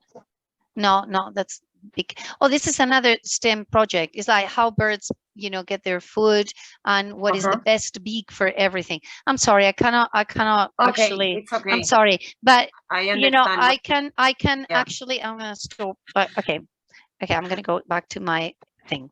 Right. Then another way, now that Thanksgiving's coming, if you celebrate it, you can just do, what, you give them the material to say, I have to make a turkey for Christmas because I'm hungry or whatever. I don't really know what they understand that. And you give them this and you let them prepare whatever, but you can integrate the math. You can say, it's got to have very big eyes. You can let them cut it themselves because these teachers feeding them too much, right? So that you can give them all the materials. It needs to have big eyes, very shiny, beautiful feathers, and a lot of meat or something. And then they just get this, they say, and when you have that they say, oh, the beak, and what is this? And this is the mouth. Oh, does the mouth go under the beak? That is the type of question. Under, below, where should it go? So actually, STEM project is a teacher sitting with the students around and talking about things, right, that they have done, helping them present it. They say, how are clouds formed? Then you get like, say, oh, I wonder how clouds are formed and how we represent it. And if you give them materials, some of them will use cotton, which is thinking inside the box. Everybody represents cotton. And then when they represent it with cotton, they say, oh, cotton, it looks like a cloud. Could it be a cloud? Because that when it rains, it seems that they got water in it. I don't know whether cotton would give water. How can we represent it that's got water? And they do this, and then they can put the cotton in here because it's like what it looks like, what's got inside. You understand what I'm saying? Yes.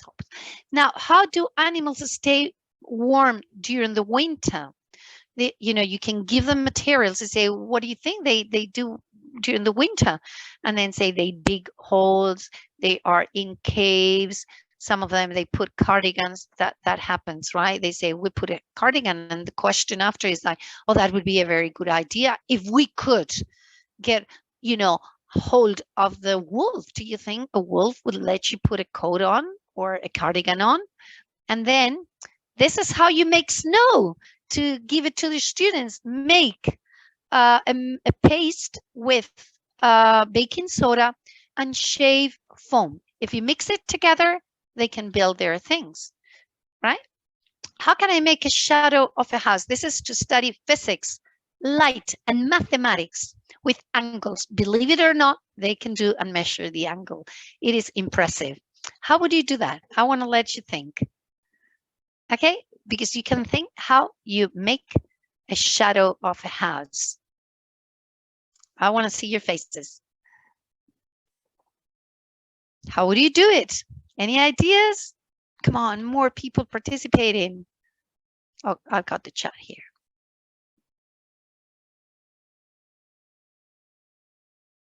Okay, I'll give you ideas. A shadow, you can tell them and say, look at this. I don't have a light right now, but let's say that I'm projecting on my screen like that. And they say, this is a shadow. This is a shadow. I got a house. How would you do that? A student would just get the house in front of the light, projecting into the screen, right? And it's like that. If they need to be lifted, once you do that, you say, but we can make it bigger. We can make it smaller. Mathematics. how does that work? Come on, try different positions. Here, there, say, where is the biggest cloud? Sorry, not cloud. The biggest shadow or the smallest? And then once that you have that, and say, okay, we got this little house here. We get the shadow that's very big, and you may be able to put sticks or bars, and then they start with the concept of a future angle. Haven't you ever wondered why in Spain children have so much trouble with mathematics? Because they don't understand the concepts. They put the name before they experience the concept. If you put you say, oh, this is a big one. You can even use a broom. Look at that. Look at that. Oh my God. This is like this. If we make a smaller shadow, we close it. Bigger shadow, we open.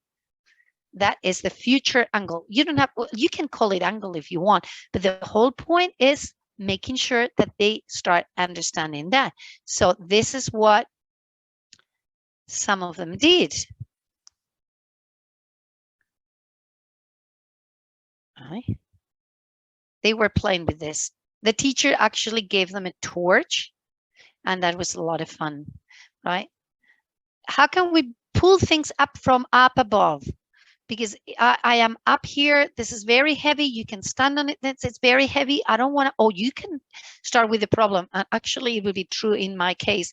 I've got a bad knee, and I cannot really bend to pick things. How can we pick things? You can give them a magnet. You can give them a bucket. You can give them a spade. You can give them a rod. You can give them a string. Let's see what they think, what they got in their mind. Pick things up from up above without bending your knees. Let's see what they do. The funny thing is that, it's a very funny game. You can get them without bending their knees. Say you can't bend their knees, and you can.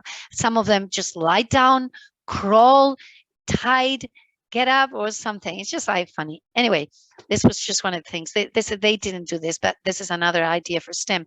How can I move a toy fast without touching it? This is complicated. They wouldn't think about that, but you have to think about that, right? How can I move? I don't want to touch the toy. How can I make it? Some of them would blow, and then the toy doesn't move. Some others would put a string around the toy and pull the toy. And you can prepare this super nice project. What if we put it inside ice and you put a magnetic, you can put like the mini toy or a ball or whatever you want to put with something that's metal, and you give them magnets, and then they do races here. That is so much fun. But it starts with a question. This is okay. Now I am about to finish with this. Do you remember that I told you that one of the reasons I was given this workshop is like, number one, to make you aware of how important questions are, right? Another one was that somebody added, dismantle the barrier of the language, and also feel that what doesn't matter what the outcome is, but the process. So if you are teachers that it's right or wrong, you're not going to be able to feel happy with this kind of methodology. But if you're a person who feels that every failure gets up to a successful experience, that you are the kind of teacher who would be very happy with STEAM projects, right? So exploring the process over the product is the motto of this workshop, right? And important, three things. You have to think what questions you're going to ask, so you see they're thinking. Your whole issue is, what do they have in their mind? How can I find out what it's thinking? With my questions, how far I can get his thinking develop, right? Number one. Number two, language is not a barrier. Materials is what's going to help me, right? Make myself understood. How can I integrate language, images, and rephrasing? And sometimes it goes like this. Oh, we can, pull string. Everybody help me, come on. Pull the string, 1, 2, 3, pull the string, pull the string, pull the string. Okay, let's see if it works. And the setting is very you know, comfortable, like you're talking, you're moving, let's do this, come on, do that. You get children all the time like this, amazed because they don't know what's going to happen, right? So now my question is, what kind of teacher are you? Feel confident, comfortable, because you have the time to prepare the materials, you have the time to think about the questions, you have the curiosity to see what's in their child's mind, or you are the teacher who's scared of mess, which is normal. Maybe you don't have time. Maybe you are a teacher who goes just straight away to the class, have to leave early, the teacher who needs to have a good outcome. So what kind of teacher are you? So I would like to let you ask questions, give me feedback of what you've seen. Any ideas, something that you want to teach, that you want to put into STEAM projects? How do you feel about this? Now you have to be merciful with me because I've been talking for 1 hour and a lot, and I need feedback. Yolanda, I have a question. So what start a question or a problem? You see a necessity in your class, or you create the question? It's whatever you want. I mean, I create a lot of problems. I myself create a lot of problems because I want to teach a lot of things, because the classroom is limited, right? And the problems that you may have, I don't know. I think kids like toys, and you know, they are very imaginative, that you can take them outside, you can show it an image, you can draw something on the board and say what's going on. This is like, kids take it the same way that I told you. I don't know whether I engaged you at some point, but I'm sure that I'm engaging you when I give you a challenge. When I say NASA had this problem, what would you do? Everybody would be, whoa, you know, I need to participate, right? The children are the same. The more beautiful the environment, the better. The learning environment, the better. I don't know if I answered your question, but it's up to you. It's up to you. Yeah. Does anyone want to, I mean, would like any ideas for a lesson that you want to teach, or, you know, mathematics, whatever? So does anybody want anything? Hi, I have one question from Castilla-La Mancha, Escuelas Católicas. My name is Alba. Nice to meet you. A pleasure. Very interesting. I would like to know what school or where are you teaching, and how many students per class you have, because the ideas are great. I have tried to make loads of different projects in Thanksgiving, for example, like you, or Easter, and the barrier I find I have found in my classes before previously, because now I'm working like more bureaucratic, you know, in the office, was the barrier of the several needs of the children.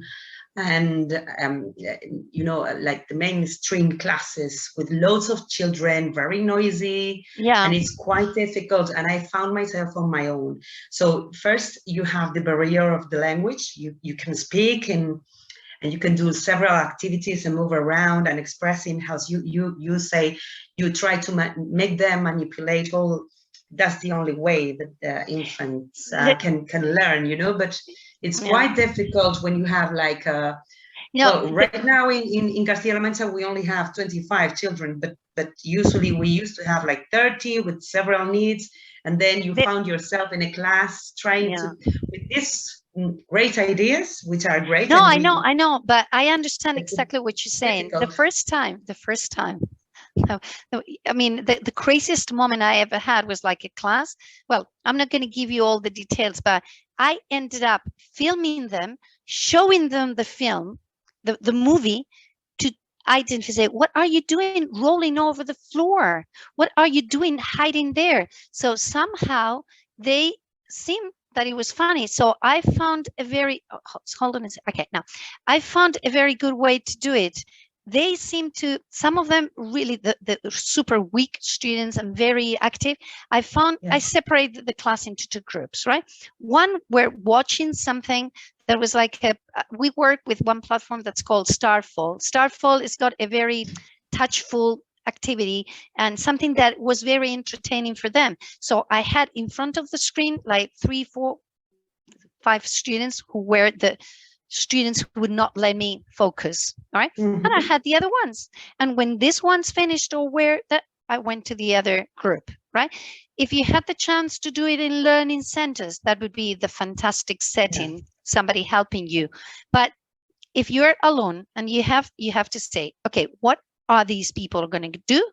That's something that entertains them, like coloring, whatever entertains them and keeps them busy for the 3-minute conversation you're going to have with the others. So these are the ones, when they are finished, come on, build these or paste something that keeps them entertained, which is of course academic.